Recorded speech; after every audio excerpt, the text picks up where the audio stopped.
ગણિત ધોરણ 7 પ્રકરણ 4 સાદા સમીકરણ ભાગ 8 ની અંદર આપણે સ્વાધ્યાય 4.4 ના દાખલા પહેલાની વાત કરીશું.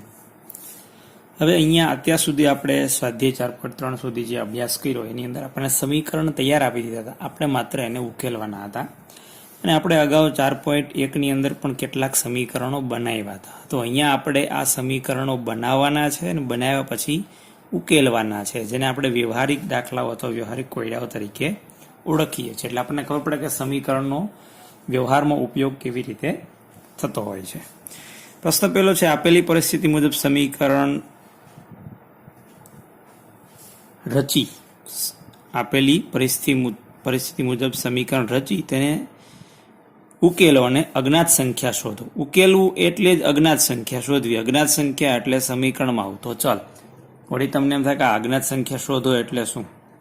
ચલની કિંમત મેળવી અને જે જવાબ મળે એ અજ્ઞાત સંખ્યા આપણને મળી કહેવાય. એટલે કે જેને જાણતા નથી એ આપણને મળી ગઈ કહેવાય. હવે પ્રશ્ન પહેલો છે કે સંખ્યાના 8 ગણામાં 4 ઉમેરતા તેને 60, તમને 60 મળે. તો આપણને ખબર નથી સંખ્યા કોણ છે, તો ધારી લઈએ. ધારો કે x તે સંખ્યા ABCDનો કોઈ પણ અક્ષર, ધારો કે તે સંખ્યા x છે અથવા y છે અથવા p છે અથવા a છે. હવે સંખ્યાના એટલે x ના 8 ગણામાં, x ના 8 ગણા એટલે એના ગણા એટલે ગુણવું, 8x થાય ને, માં એટલે આમાં 4 ઉમેરવો એટલે સરવાળો કરવા. તો આમાં 4 ઉમેરો એટલે શું લખાય? 8x વત્તા 4, બરાબર. તમને 60 મળે એટલે આની કિંમત 60 છે.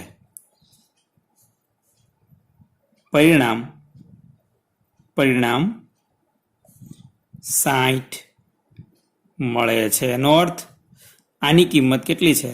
60. માટે સમીકરણ થઈ ગયું 8x વત્તા 4 બરાબર 60. આ સમીકરણ બનાવ્યું. હવે આપણે એને ઉકેલવાનું છે. ઉકેલતા તો આપણને આવડે છે. એક્સની કિંમત મેળવીએ એટલે સમીકરણ ઉકેલો. અહીંયા પહેલાં સૌપ્રથમ 4 ને લઈ જઈએ તો અહીંયા વધશે 8x, તો આ બરાબર 60. આ બાજુ વત્તા 4 હતા, પેલી બાજુ ઓછા 4. આ બેની બાદ બાકી 60માંથી 4 જાય તો 56. મોટાની નિશાની મોટું વત્તા એટલે જવાબ વત્તા 56. હવે એક સાઈડ વધારાના 8 છે જે ગુણાકારમાં છે, તો અહીંયા ભાગાકારમાં 8 અને 56નો છેદ ઉડે 8 વડે. 8 સત્તા 56 એટલે જવાબ આવ્યો x બરાબર 7. માટે તે સંખ્યા કોણ હોય? 7. તો સંખ્યાના એટલે કે 7ના 8 ગણા એટલે 56, 7 8 56, માં 4 ઉમેરતા 56 ને 4 60, તમને 60 મળે, બરાબર. અહીંયા x ની કિંમત મૂકો એટલે આ બાજુ ડાબી બાજુ 60 આવી જાય, જમણી બાજુ પણ 60 થઈ જાય. એટલે આપણે ખબર પડી ગઈ. માટે તે અજ્ઞાત સંખ્યા કોણ છે? x. માટે તે અજ્ઞાત સંખ્યા જેને આપણે x ધાર્યો હતો એ કોણ છે? 7 છે, બરાબર. આવી રીતે સમીકરણ બનાવવાના છે અને પછી આપણે એને ઉકેલવાના છે. બીજું છે બી, સંખ્યાના 1/5 ભાગમાંથી. આપણે ખબર નથી કે સંખ્યા કોણ છે, તો આપણે ધારી લેવાની કે ધારો કે તે સંખ્યા y છે અથવા p છે. ધારો કે તે સંખ્યા p છે. સંખ્યાના 1/5 ભાગ એટલે કે એને 1/5 વડે ગુણવાનું છે. કોઈ પણ નો, આપણે અપૂર્ણાંકની અંદર શીખી ગયા 5નો 3/5 ભાગ એટલે 5 ગુણ્યા 3/5, 5નો 1/3 ભાગ એટલે 5 ગુણ્યા 1/3. તો અહીંયા અજ્ઞાત સંખ્યા p છે. p નો 1/3 એટલે p ગુણ્યા 1/5, બરાબર. p નો 1/5 ભાગ એટલે આને p ને 1/5 વડે ગુણવાનું એટલે 1/5 ગુણ્યા p, અથવા આને આમ લખી શકાય 1 ગુણ્યા p એટલે p છેદમાં 5. માંથી એટલે આમાંથી 4 બાદ કરતા તો 4 બાદ કરીએ આમાંથી, p ના છેદમાં 5 ઓછા 4 જવાબ કેટલો મળે છે? 3. પરિણામ કેટલું મળે છે? 3 મળે છે. એનો અર્થ કે આની કિંમત કેટલી છે? 3 માટે સમીકરણ શું થઈ ગયું? પીના છેદમાં 5 ઓછા 4 બરાબર 3. સમીકરણ ઉકેલીએ. સૌપ્રથમ 4 ને લઈ જઈએ તો આ બાજુ પીના છેદમાં 5 વધશે. પીના છેદમાં 5 બરાબર 3 વત્તા 4 એટલે કેટલા થાય? 7. પીના છેદમાં 5 બરાબર 7. હવે પી સાથે વધારાના 5 છે જે ભાગાકારમાં છે તો પેલી બાજુ ગુણાકારમાં, એટલે પી બરાબર 5 ગુણ્યા 7 બેનો ગુણાકાર. પી બરાબર 5 સત્તા 35. તો એ સંખ્યા કોણ હોય? 35. ફરીવાર તાળો મેળવી લઈએ. એ 35 મૂકો એટલે શું થાય? 5 વડે છેદ ઉડે, 7 પંજા 35. એ 7 ઓછા 4 એટલે 3. ડાબી બાજુ 3, જમણી બાજુ 3. બરાબર. તો 35ના 1/5 ભાગ એટલે 7. એમાંથી 4 બાદ કરો એટલે 7માંથી 4 બાદ કરો એટલે 3 મળી ગયા. આવી રીતે આપણે સમીકરણો બનાવવાના છે અને ઉકેલવાના છે. આ પહેલું અને આ બીજું સમીકરણ આપણે કેવી રીતે ઉકેલાય જોઈએ. હવે ત્રીજું છે, જો હું કોઈ સંખ્યાનો 3/4 ભાગ લઈ તેમાં 3 ઉમેરું છું તો મને 21 મળે છે. આપણને ખબર નથી એ સંખ્યા કોણ છે, ધારી લેવાની. ધારો કે તે સંખ્યા એ છે અથવા બી છે અથવા સી છે અથવા એક્સ છે અથવા વાય છે, એ છે. હવે આગળ, જો હું કોઈ સંખ્યા એટલે એ નો 3/4 ભાગ, એ નો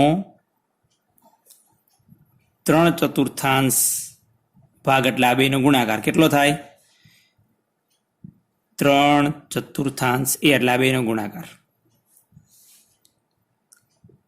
એટલે આ લઈ તેમાં એટલે આમાં 3 ઉમેરતા 3 ઉમેરો એટલે સરવાળો, એટલે 3/4 એ વત્તા 3. તો મને 21 મળે છે. એટલે આનું એટલે આ જે છે એનું જવાબ કેટલો મળે છે? 21. પરિણામ કેટલું મળે છે? 21 મળે છે. એનો અર્થ આ અને આની કિંમત કેટલી છે? સરખી એટલે વચ્ચે બરાબરની નિશાની કરવાની છે. 3/4 એ વત્તા 3 બરાબર 21. હવે આ સમીકરણને ઉકેલીએ આપણે. સૌપ્રથમ 3 ને લઈ જઈએ તો આ બાજુ શું વધશે? 3 એના છેદમાં 4 બરાબર 21 ઓછા 3 માટે 3 એના છેદમાં 4 બરાબર કેટલા આવશે? 18. હવે 3 અને 4 બે એક સાથે લઈ જઈ શકીએ. અહીંયા 3 ભાગાકારમાં આવશે, 4 ગુણાકારમાં. માટે અલગ અલગ લઈ જાવ તો પણ વાંધો નહીં. એ બરાબર 18 ગુણ્યા 4 છેદમાં 3. છેદ ઉડાડીએ. 3 6 18. હવે આ બેનો ગુણાકાર. એ બરાબર 6 ચોક 24. તો એ સંખ્યા કોણ હોય? 24.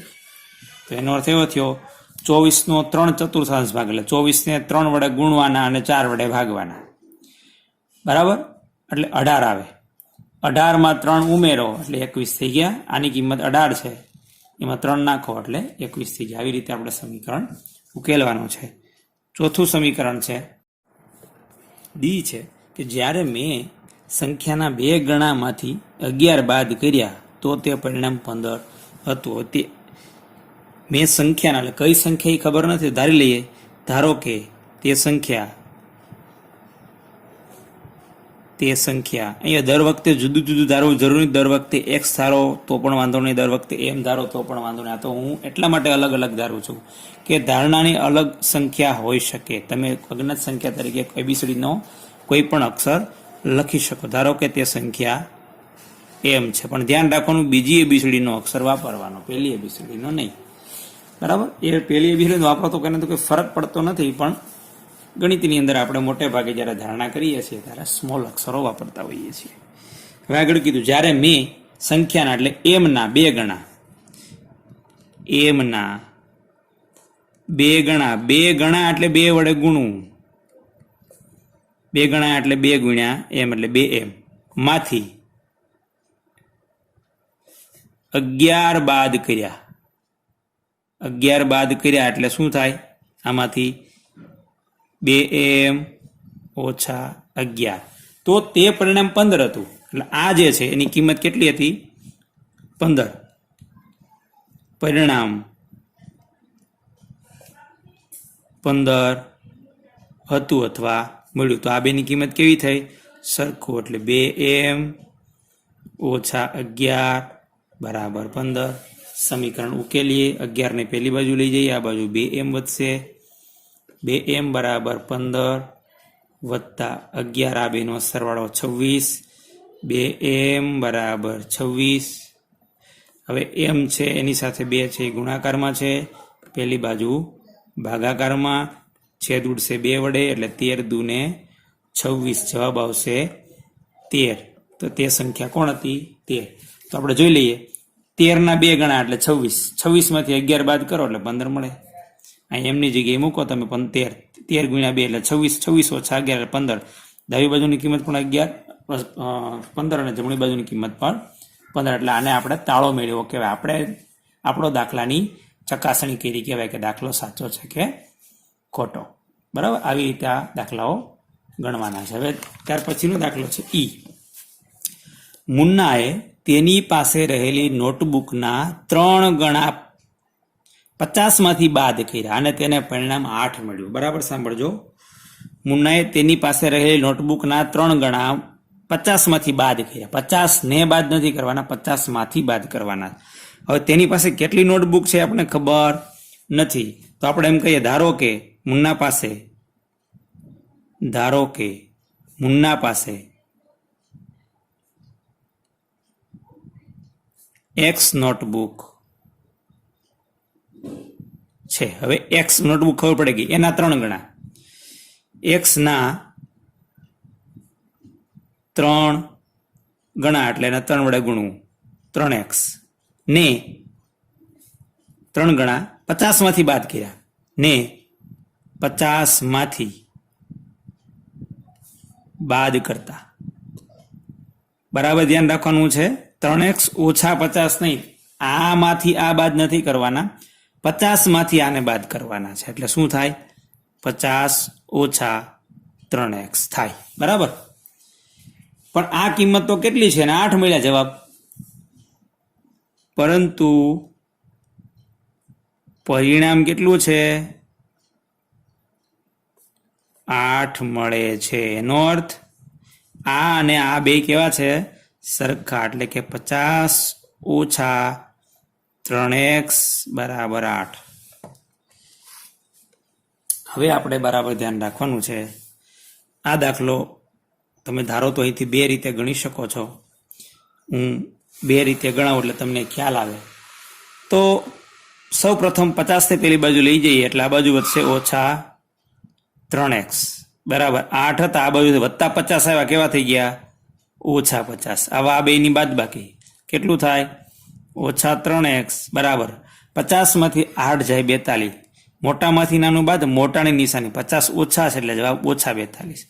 હવે 3 છે અહીંયા વધારાના, જે પેલી બાજુ અહીં વધશે ઓછા x, અથવા તો ઓછા 3 લઈ જાઉં તો પણ ચાલે, એવું કહી શકાય. તો આ બાજુ x વધશે, તો ઓછા 42 ના છેદમાં ઓછા 3. હવે જ્યારે આપણે કોઈ સંખ્યા 2 ઋણ સંખ્યાનો ભાગાકાર હોય ત્યારે જવાબ ધન આવે. જેવી રીતે 2 ઋણ સંખ્યાનો ગુણાકાર ધન થાય, એવી રીતે 2 ઋણ સંખ્યાનો ભાગાકાર પણ ઋણ થઈ જાય. એટલે x બરાબર છેદ ઉડશે 14 તેરી 42. બરાબર, તમને એવું ન થવું જાય ઓછા 14 આવશે. કેમ? ઉપર નીચે ઓછા છે એટલે ઓછે ઓછે વત્તા થઈ જાય. જવાબ આવશે x બરાબર 14. અથવા તો તમને ખબર પડે છે કે x વાળું પદ ઋણ છે, તો આપણે એક કામ કરીએ, આ આખું પદ પેલી બાજુ લઈ જાય, 8 આ બાજુ લઈ આવે. એટલે શું થાય? રકમ ફરીથી લખું છું. અહીંથી આવી રીતે દાખલો કરી શકો. તમને ખબર છે કે x વાળું પદ ઋણ છે, પણ જ્યારે જવાબ મેળવવો હોય ત્યારે x ધન હોવો જોઈએ. તો x વાળું પદ ઓલી બાજુ લઈ જાય ઓટોમેટિક ધન થઈ જાય. એ બાજુથી 8 ને આ બાજુ લઈ જાય એટલે એ વત્તા છે તો ઓછા થઈ જાય. આ બાજુ શું થશે?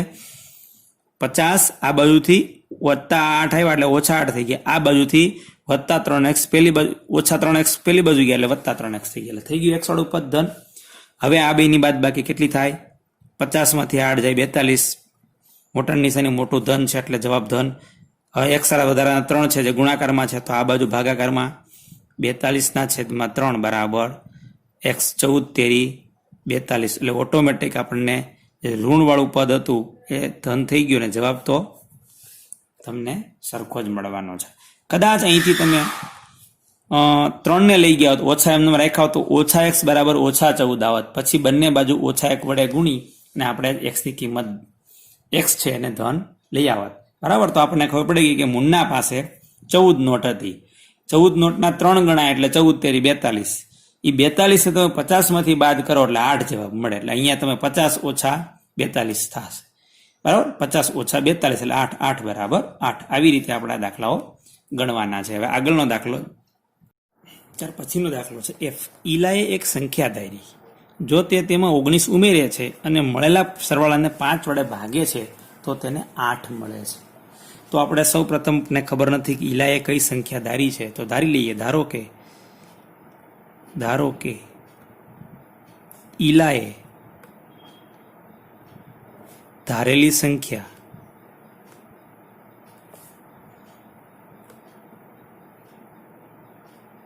એ છે. હવે આગળ હવે ખબર પડે કે એ છે. હવે તેમાં તે 19 ઉમેરે છે. એમાં ધારેલ સંખ્યામાં એટલે એમાં 19 ઉમેરતા શું મળે? ઉમેરવો એટલે સરવાળો એ વત્તા 19 મળે છે. અને મળેલા પરિણામ એટલે આને અને તેને અને મળેલા સરવાળાને એટલે કે આને અને તેને 5 વડે ભાગે એટલે આને આખાને 5 વડે ભાગવાનો છે. એટલે શું થાય? એ વત્તા 19 એટલે કે સરવાળો જે મળ્યો એને 5 વડે ભાગવાનું છે. તો તેને કેટલા મળે છે? આને 5 વડે ભાગે એટલે જવાબ આનો કેટલો આવે છે? 8 આવે છે. પરંતુ પરિણામ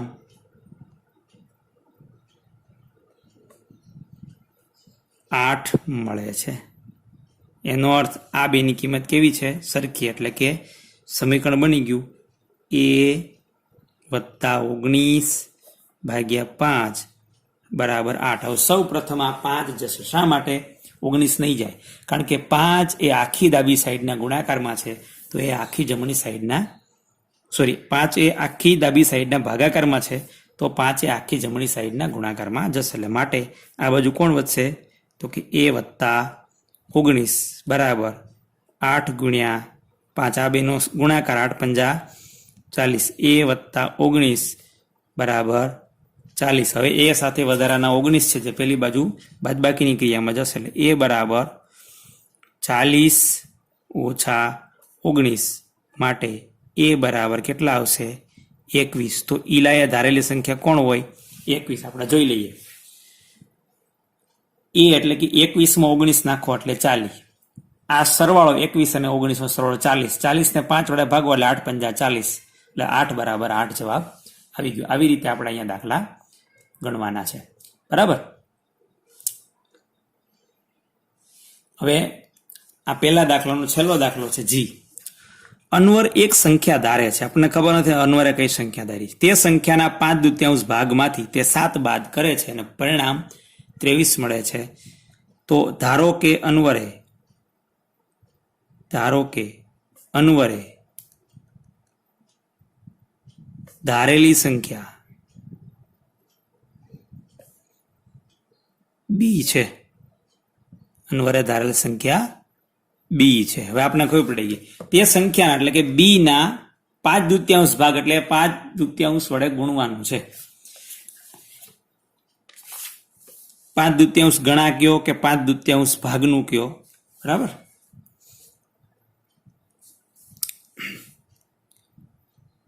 બી ના 5/2 ભાગ એટલે આ બેનો ગુણાકાર 5/2 બી માંથી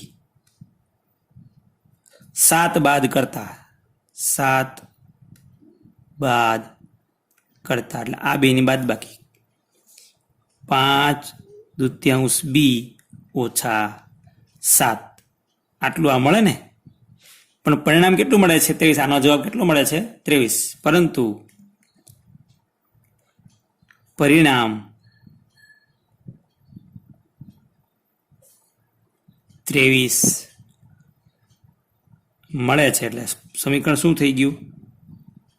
5b/2 ઓછા 7 બરાબર 23. આ સમીકરણ તમારી જાતે તમારે ઉકેલી લેવાનું છે. સમીકરણ બની ગયું છે, માત્ર તમારે ઉકેલ મેળવવાનો છે. આવી રીતે આપણે બીજો અને ત્રીજો દાખલો પછી જોઈશું. આ બધા દાખલાઓ એક વખત જાતે ગણી અને જોઈને સમજીને પ્રયત્ન કરવાનો છે. આની સિવાયના પણ દાખલાઓ કોઈ પણ આપણને આપે તો આપણને ગણા એટલે શું, ભાગના એટલે શું, ઉમેરવું એટલે શું, આટલામાંથી આને બાદ કરવું એટલે શું, એ ક્રિયાઓ જે કીધી છે એમ કરતા જાય એટલે આપણે સમીકરણ બની જાય. બની ગયા પછી ઉકેલવું તો સરળ છે.